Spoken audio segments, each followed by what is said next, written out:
Ayan mga kabuting-ting, oh. Pag naka-charge siya 100%. Ayan. Tapos i-on natin. Magbubukas siya, mag-o-open.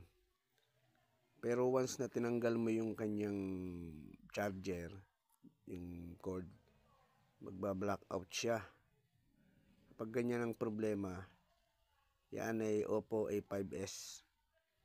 Ang problema niyan yung hindi battery, yung battery fuse ang problema.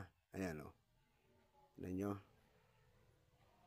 Pag sinindi mo, lalabas yung logo, tapos mamamatay siya. Ayan. Pero pag kinarge mo siya, 100% charging. Ayan, oh. Kitang-kita, di ba?